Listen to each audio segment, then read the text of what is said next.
jungle.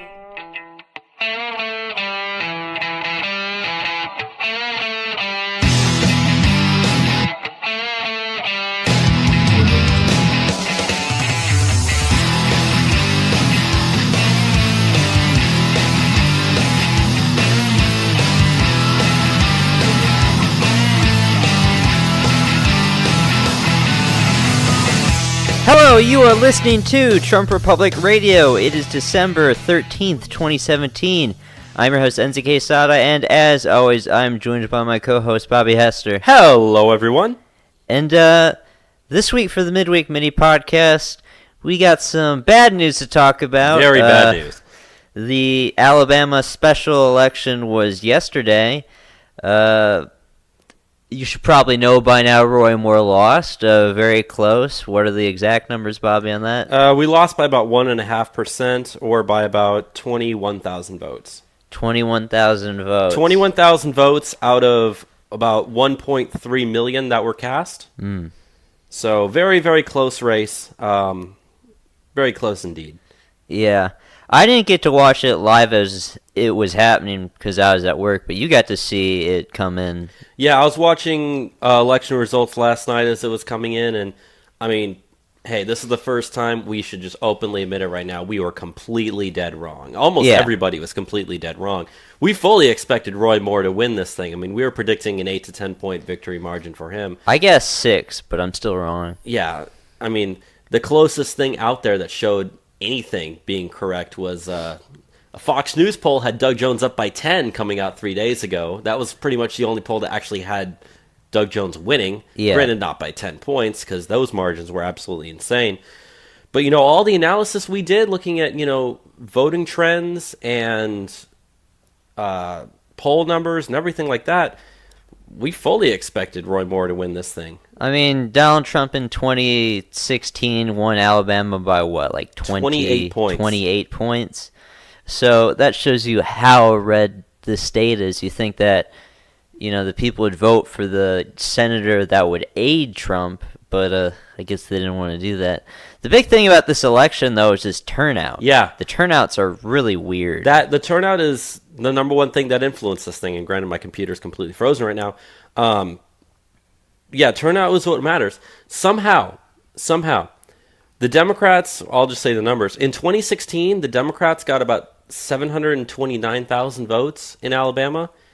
In this past election yesterday, they got 671,000, which means they had about 92% turnout of people who voted in 2016. Whereas the Republicans got 1.31 million votes in 2016, only got 650,000 last night. 49.3% turnout. We didn't even get half the turnout that the general election did for Republicans, yet Democrats got 92% of their people to turn out. And that is what screwed it over. And yet, with that, we still only lost by 1.5%. Yeah, a couple more percentage in, you know, turnout for the Republicans, it would have won him the seat. That, and also write-in candidates. That was a big thing where there's a couple people that declared they were running last minute as write-in candidates, and some Republicans. Yeah, there were some Republicans, and the margin of victory, like I said, was 21,000 votes for Doug Jones. There were 22,000 other write-in votes that were made. So, you know, that's enough to make the difference right there. Granted, you know, there's always going to be some people that vote third-party or write-in candidates, so it still probably wouldn't have been enough, even if like half of them voted for Roy Moore, but it would have been closer. You know, I think we wanted to talk about the fact that we can't keep allowing our people to vote for write-in candidates or third-party candidates, especially in these close elections. Because it doesn't help. It's almost at the point where literally every vote makes a difference. That and, like we said, turnout. I guess we can just talk about turnout right now. I mean, we can discuss reasons why we think that turnout was so low for the Republican candidates. Well, you know, we've been saying this on the program for a long time now.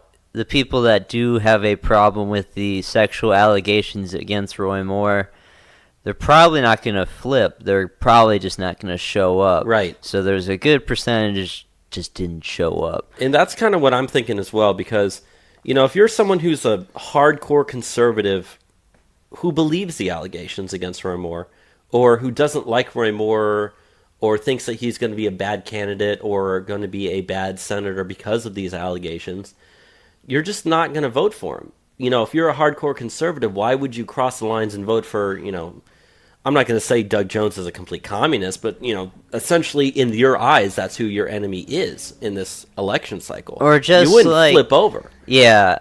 Like, I was listening to the Laura Ingraham show yesterday when I was driving to work, her podcast, and she, takes live callers on her show. It's, recorded live. And she was taking, calls from people from Alabama, and there was a lady that was a Republican who was willing to vote for Donald Trump reluctantly in 2016. But, yeah, she said that Roy Moore is a disgrace for Alabama, and she said she did vote for Doug Jones. Just the thing that really confuses me is just, like, there's no platform carryover from what you would imagine a Republican would want. Yeah. Like, he's not going to vote to, or say you're one of these people that reluctantly voted for Donald Trump because the Supreme Court. Doug Jones isn't going to vote to approve your Supreme Court nominees. No, of course not. Okay, say you're someone that's pro-life. Why did you vote for the guy that isn't? There's so many different things. If you want stronger immigration, if you want a wall, Doug Jones isn't the guy to vote for.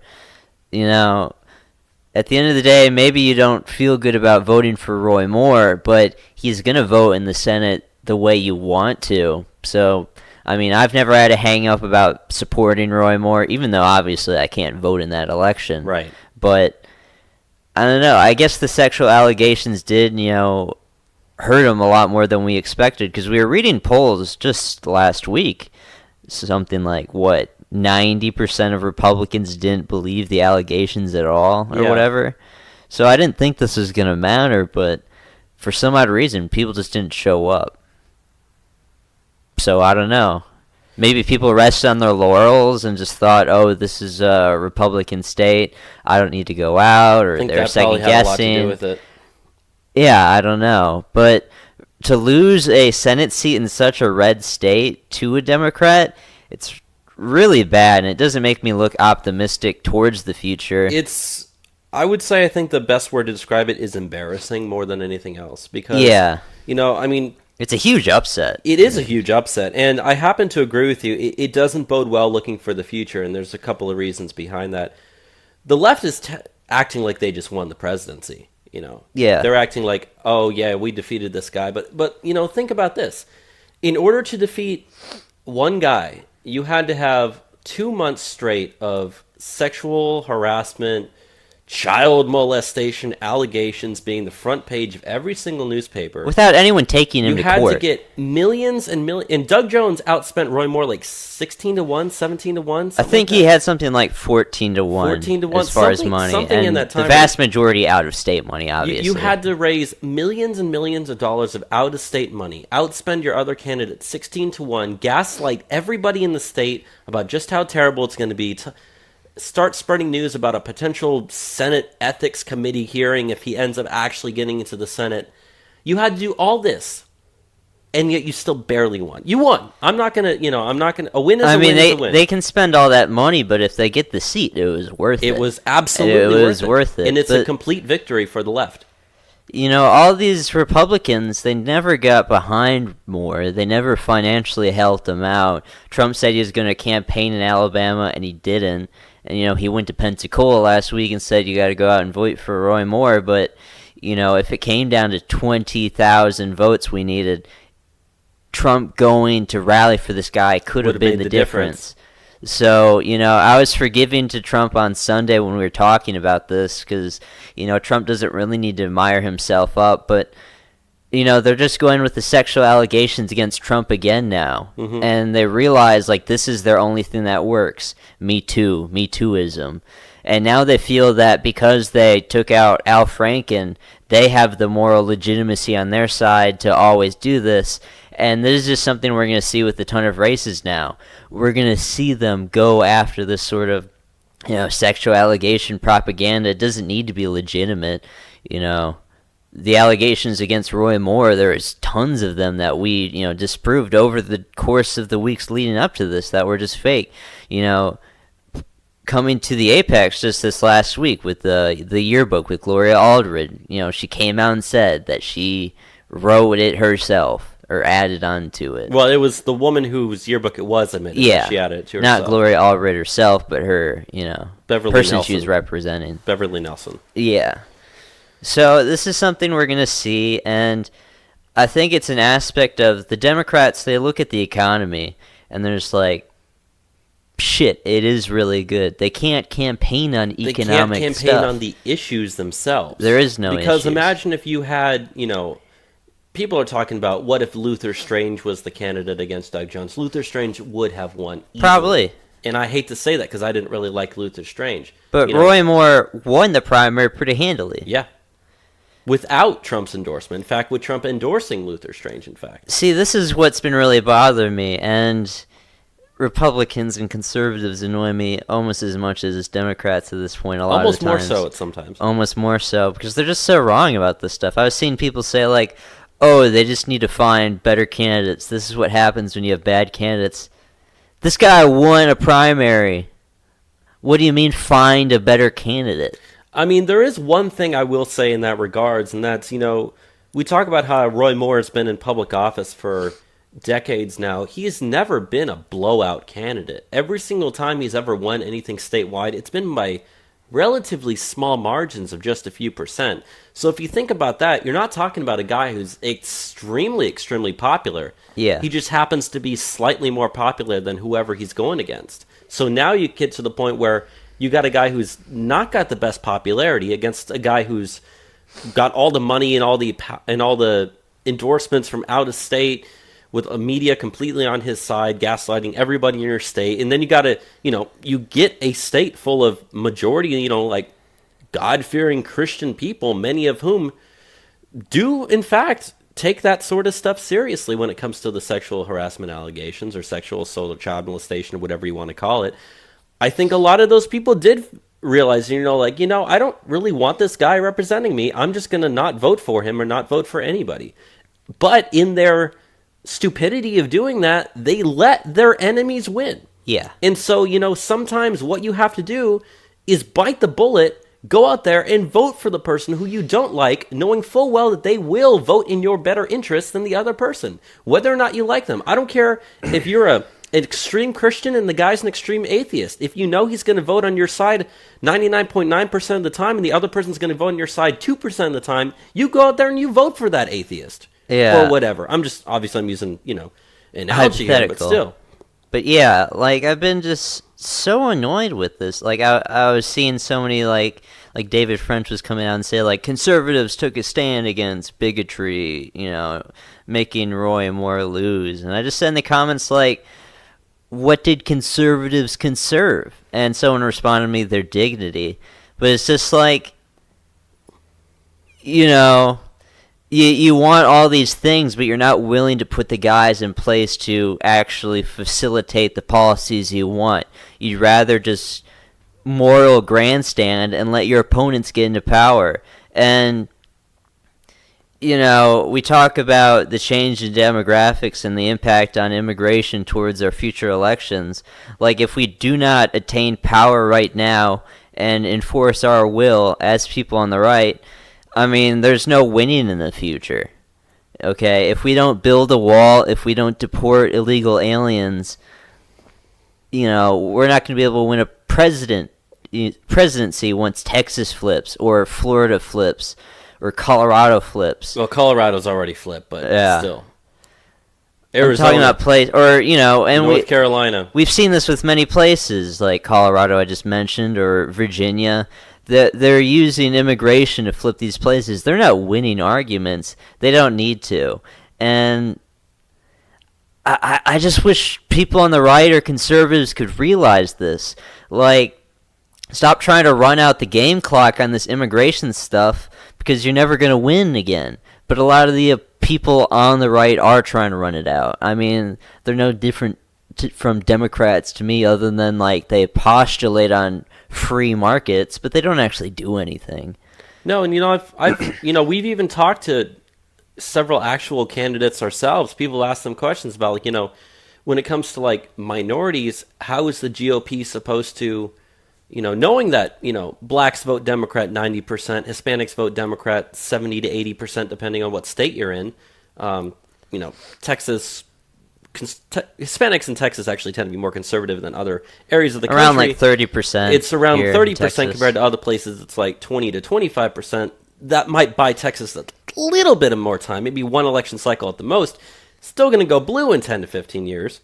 That being said, we've asked them questions. How is the GOP supposed to reach out to minority voters? And every single time they're like, oh, we just need to appeal to them on these principles, blah, blah, blah. That's not going to work. You just need to educate them. Like, okay, here's the thing with immigration. And, I think I brought this up to you maybe a week ago.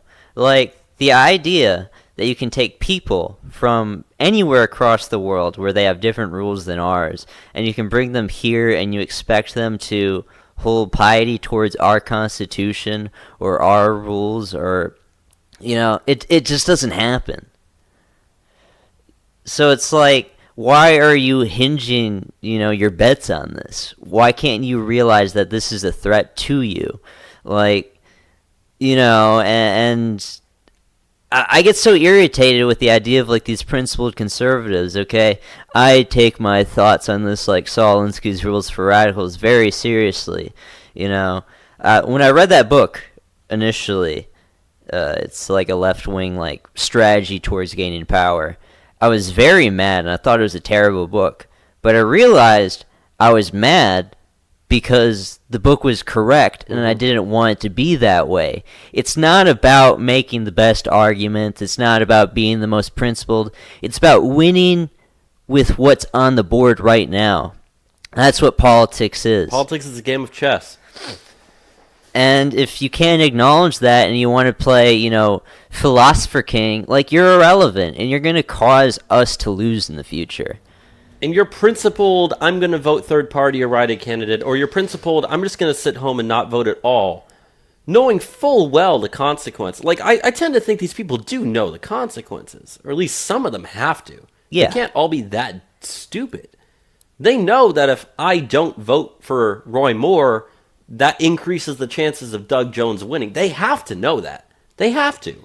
And yet they allow themselves to do it because of my principles. And now we have to live with the consequences of this for the next year until, the next primaries come up and we have a chance of getting more Senate seats. I mean, maybe that happens, maybe that doesn't. I mean, I'm feeling kind of down in our hopes, but I hope that they can turn stuff around and actually come up with some strategy for this stuff. But it's just like, now we're down to 51 Republican senators, and we always talk about the Republican senators that give us trouble. We don't have a margin to mess with this stuff anymore. No. Okay, it just takes 2 Republican senators. Maybe Bob Corker and Jeff Flake want to both tank it on tax reform because, they're both leaving anyways soon. You never get to have tax reform anymore, and it's because you let Doug Jones get his seat.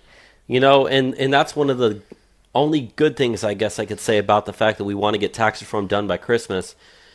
Doug Jones is not going to be sworn into the Senate until January. Yeah. The first week of January. I think it's January 3rd or in the first week of January. He won't be there for that tax reform vote if you can get it done. I know Chuck Schumer is calling for the GOP to delay the vote on tax reform until after Doug Jones gets in office. Then he can vote no. Oh, yeah, so that he can vote no, and then you can take the whole thing. Yeah, we see right through your thing there, Chucky. But, in terms of looking in forward to the future and how this bodes, Doug Jones is not going to be a popular senator in the state of Alabama. No. Because, Hillary Clinton got 35% of the vote in Alabama. Donald Trump got 63%. Okay, that's a normal breakdown for the state of Alabama, about 63-35. Normal. This was an off election where half the Republicans just didn't vote, and 9 in 10 Democrats did vote. And so when it comes to him voting, and he's going to vote against their interests every step of the way. If he stands any chance of even wanting to try to get reelected, which is not going to happen, in 2020, and that's when the next election for this seat is, he's only going to be there until 2020 when he going to have to run. That's going to flip back red, especially if he votes against the interest of people in Alabama who are pretty hardcore Trump supporters, pretty hardcore conservatives, pretty hardcore Republicans. He's not going to vote in their best interest. He's going to vote against a and wall. So they're easily going to vote him out of office in 2020, but the problem is they screwed the entire country over for the next 2 years because they decided to sit on my principles. Yeah, it's really infuriating. And taking it back a second, we were talking about, turnout. Yeah.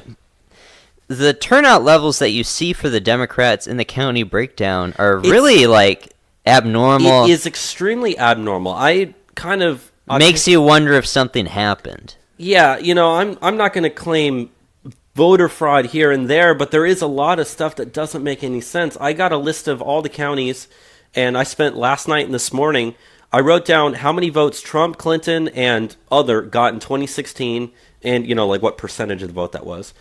Added in the votes that we have for Roy Moore, Doug Jones, and other, and the percentage they got. Looked at the differences and how many votes those were, the difference in percentage, increase and decrease that was, the overall percentage. I did this breakdown by county. Like we said, Republicans got only about 49 to 50% of the turnout that they got in 2016 for Republicans. If you look at the different counties, county by county, that's actually pretty on point. If you go county by county, and granted, I just have these in alphabetical, they range anywhere between about 46 to about 56%. So on average, that would be about 50%. So, 51, 47, 51, 47, 49, 43, 44, 56, 58. I just read off, 5 or 6 counties or 10 or so counties right there. All those were in there. You look at Democrat counties, listen to this.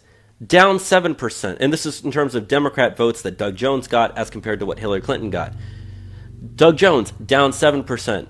Up 20%. Down 24%. Down 17%. Up 12%. Down 23%. Down 21. Down 12. Down 27. Down 1. Down 22. Down 27. And there were counties where Doug Jones got more votes than Hillary Clinton got in 2016. Yeah. In a special election or a midterm election, which essentially is what this was. You never, ever, ever see increases in votes for a party. You see decreases. Like I said, Republican Party was about 50% across the board.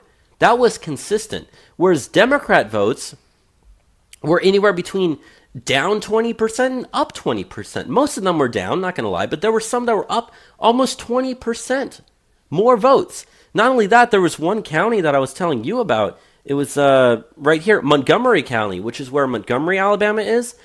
This, I'll just have to backtrack before I say this.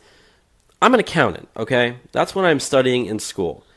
I just got finished with an auditing class. When you are an auditor, there's a line that we use. It's called trust but verify. It's a Reagan quote. It means professional skepticism.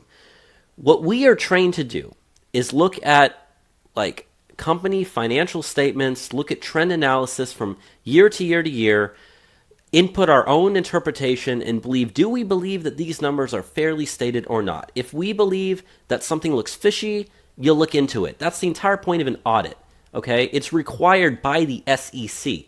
You put that in same thing here. Listen to this. Montgomery County in 2016, 1,486 other votes. This year, in yesterday's election, 743 other votes. So 7 times. That is a difference of 743. You're telling me that Montgomery County got exactly 50% of the number of write-in ballots that they got the year before? Exactly 50, not even off by one. Exactly half is what they got. That's something that's fishy to me. What's also fishy to me is other, especially like I said, those counties where you saw increases in the number of Democrat votes. That you don't see. Again, I think it was, I'm not sure if this was Montgomery County as well, or it might have been Madison County. Give me one moment while I look this up here. Yeah, I guess it was one of these counties here. Hillary Clinton won that county. Here it was. It was Jefferson County. It was Jefferson County in Alabama. which, if you don't know, Jefferson County is where Birmingham is, the biggest city.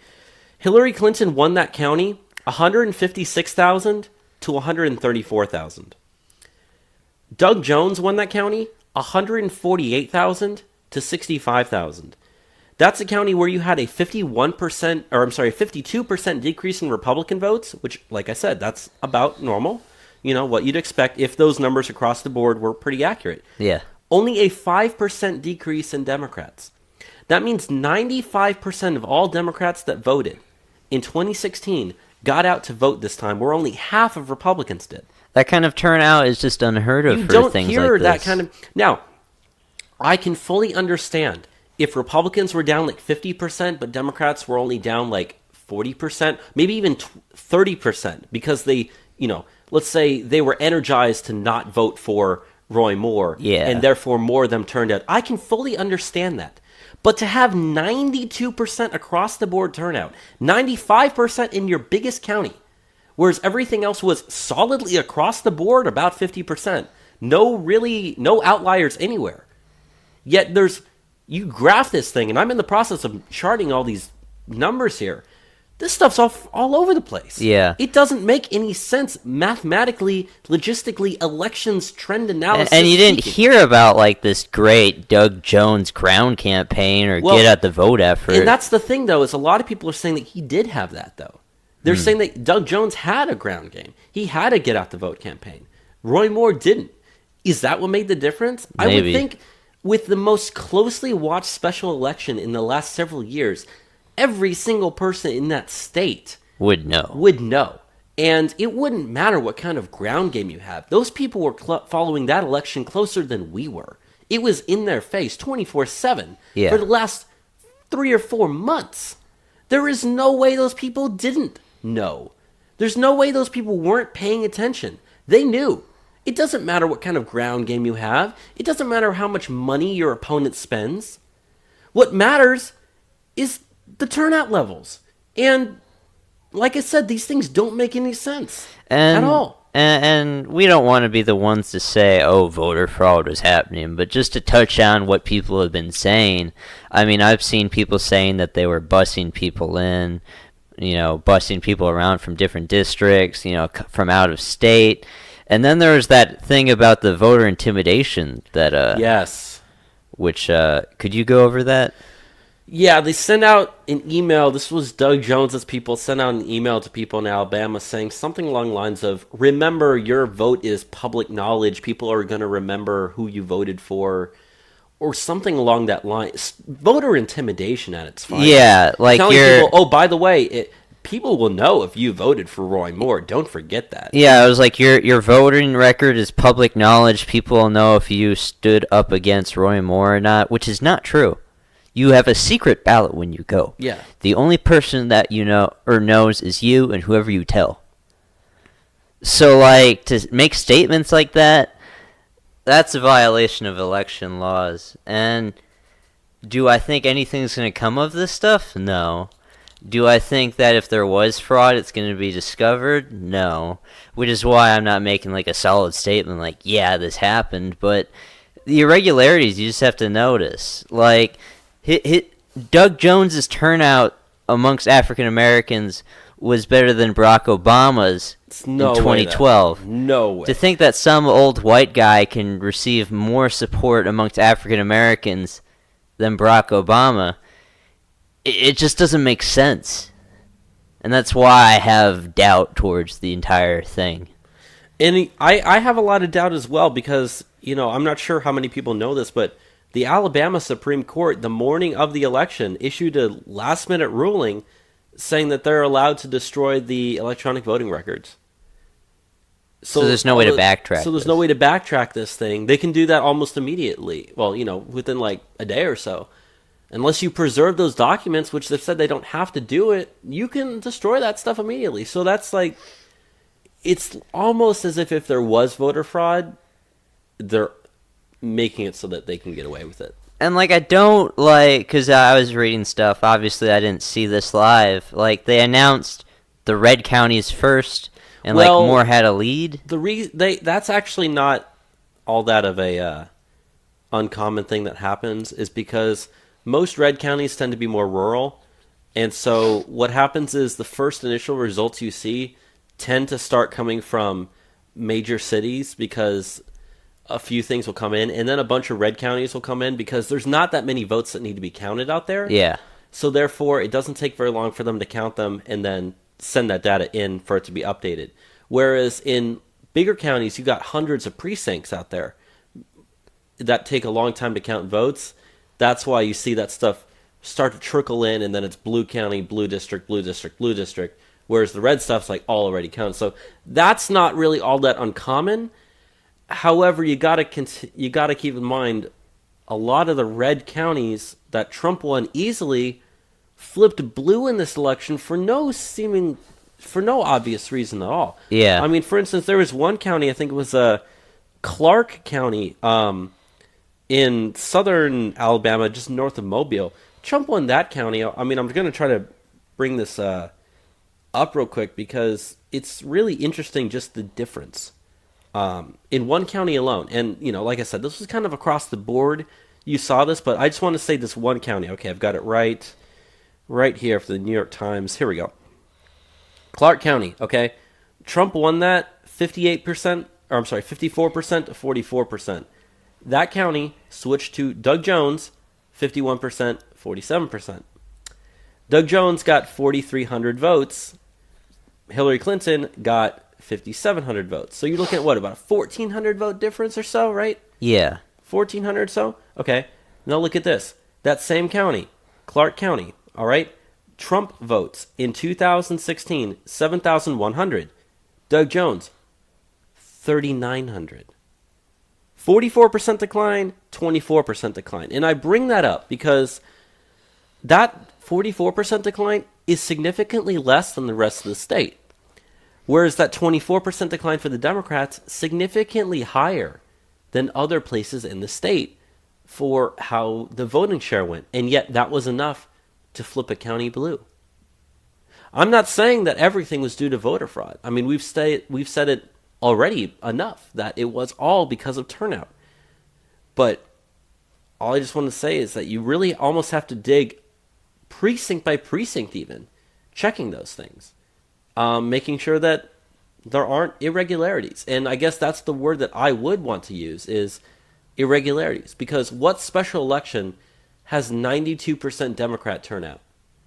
You never California doesn't even see that. California doesn't see that. Texas doesn't see 92% Republican turnout in special elections. I mean, special elections and midterm elections are notorious for extremely low turnout. Yeah. Places get maybe 20, 30%. You know, I get this was a big one. Regular elections get about 55% overall voter turnout. And of that 55%, you then use that number to compare it to other time sets because that's about what you get. 95% of the Democrats that voted turn out. Only 50% of Republicans voted turn out. That does not make any sense. And even then, you know, I want to give you all a history lesson here. Back in the I want to say 1940, late 30s, maybe early 40s, when Lyndon Baines Johnson first ran for Congress here in the state of Texas, he won his district because of voter fraud. Like that's a documented fact. Like they committed voter fraud to get him elected. The way voter fraud happens, and I saw the same thing happen in California in 2016. After the initial results, one candidate will be up by just a little bit, and then results will start trickling in,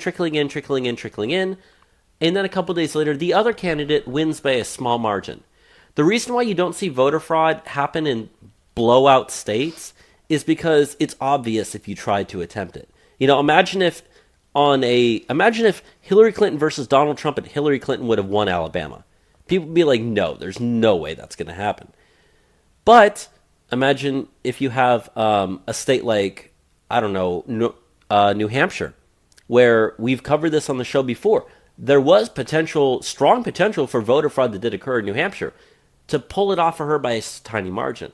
It's the tiny margin, unexpected victories where you have to look for voter fraud. So, like I said, I'm on your side. I'm not saying there is voter fraud here. All I'm saying is the data that I'm looking at now is inconsistent with what it normally should be.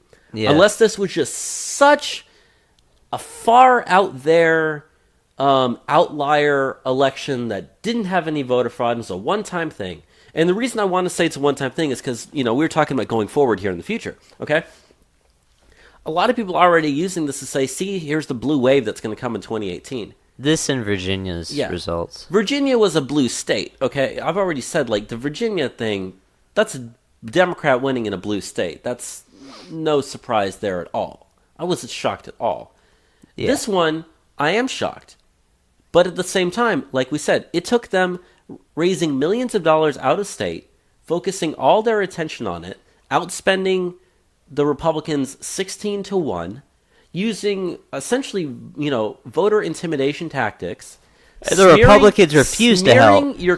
Smearing your opponent with all kinds of sexual assault, child abuse, molestation accusations, front page paper, #1 news story for a couple of months, and having your own party, not that being the Republican Party, like you said, not supporting you any step of the way, and yet you still barely lost. That's not any indication. Granted, it was a deep red state. That's the reason why this matters. If this was a state like Georgia, no one would care. Georgia, Trump won Georgia by how much did Trump win Georgia by? I don't know. Trump won Georgia by 5%. We consider Georgia a red state. If this happened in Georgia, people would be like, okay, it was a close election, Democrat won, so what? But because it's a state Trump won by 28, a solidly, heavily red state, people act like this is a big deal. It is a big deal. But at the same time, there's no indication that this is going to be some massive blue wave that continues for the next year. And the last point that I want to make on the blue wave portion is, we've talked about this when there was the Karen Handel election in Georgia.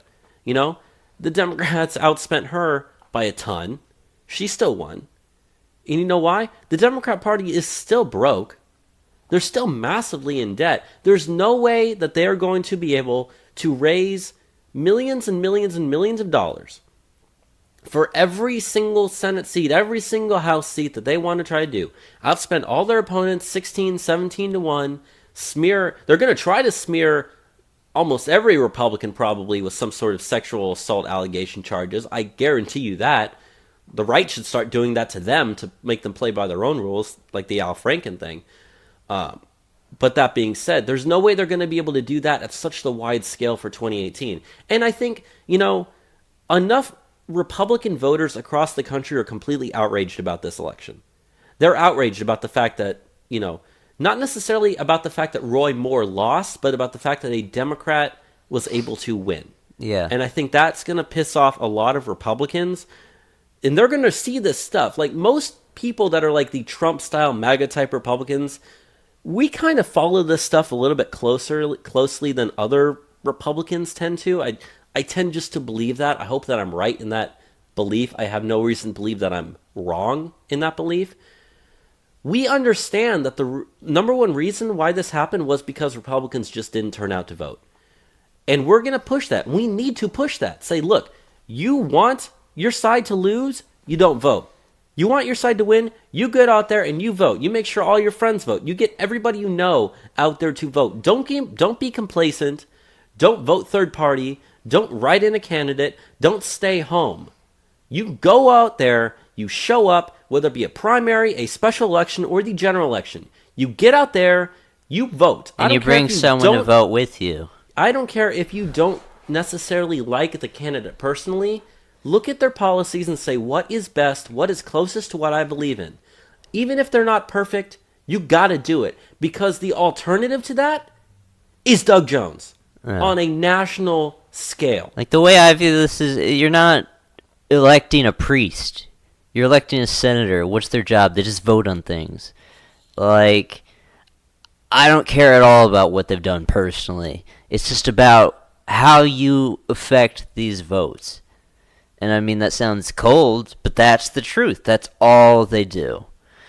But I don't know. I've been seeing a lot of people talk, and they've been talking about, if this is a good candidate or not. Do you think, looking back with hindsight, Roy Moore was the wrong guy? Was he not a good candidate?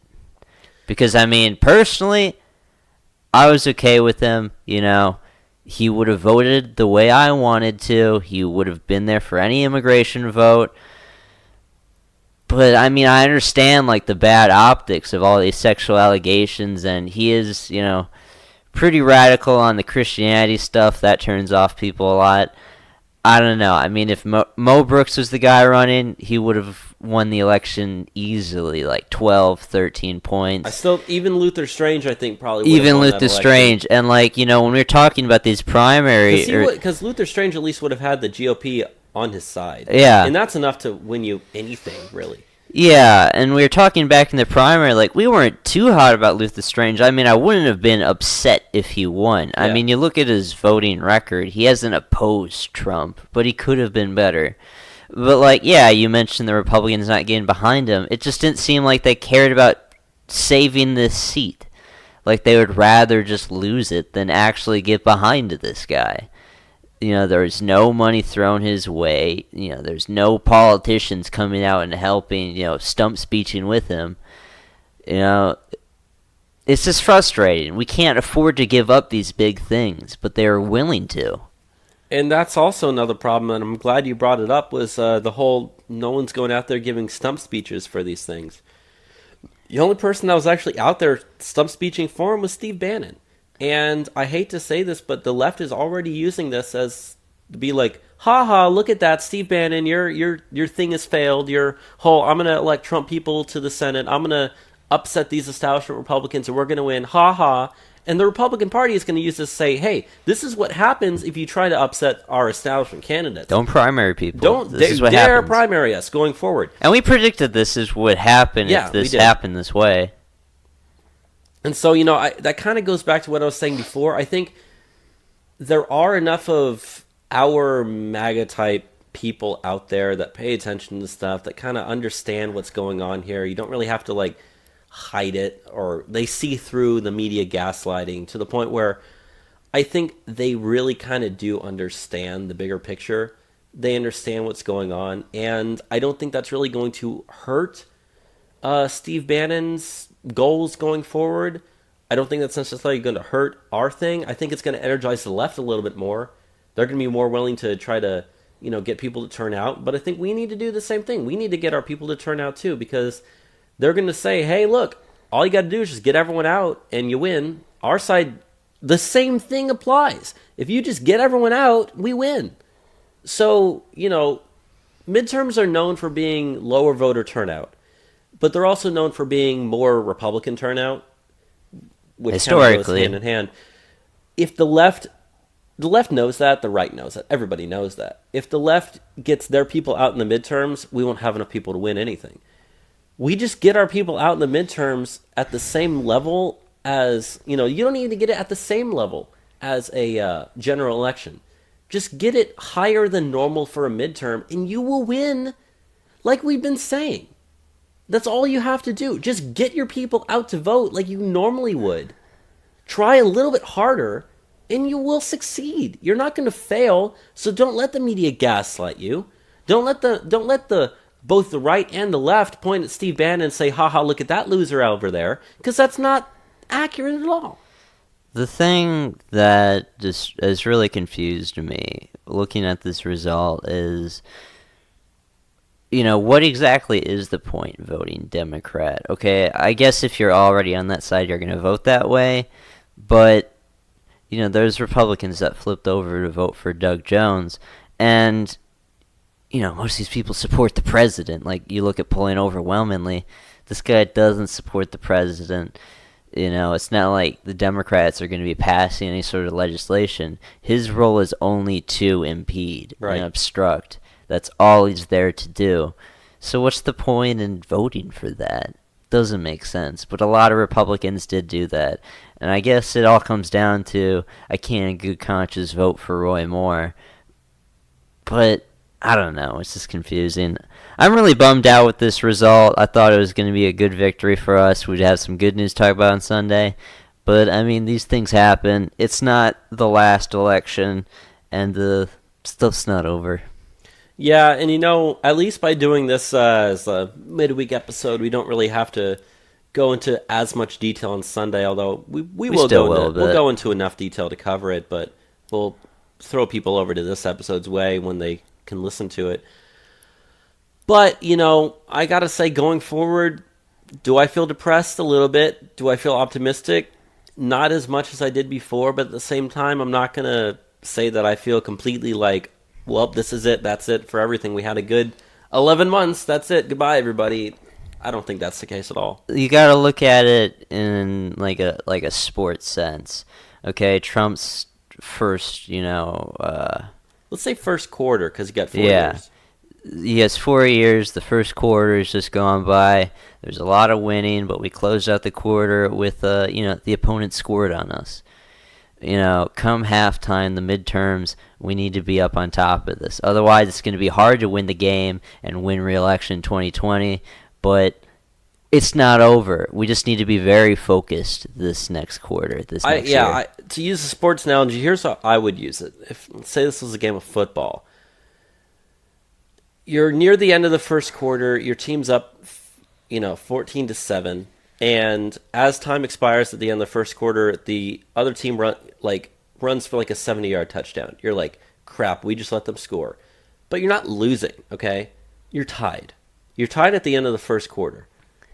We still do control things. Yeah, we still control it. Like, you still have home field advantage. You've still got your star quarterback. None of your guys are really injured. You've still got it going forward. Your defense has played all right. Your offense has played all right. But at the same time, you're tied. And all you need to do is go in the locker room. I mean, you normally do that at halftime, which I guess halftime would be the midterms. But you just go to the sideline, huddle up, and say, all right, guys, we've got some good plays. We got some bad plays. Let's get serious here. Let's get this thing done. We still got 3 quarters to play.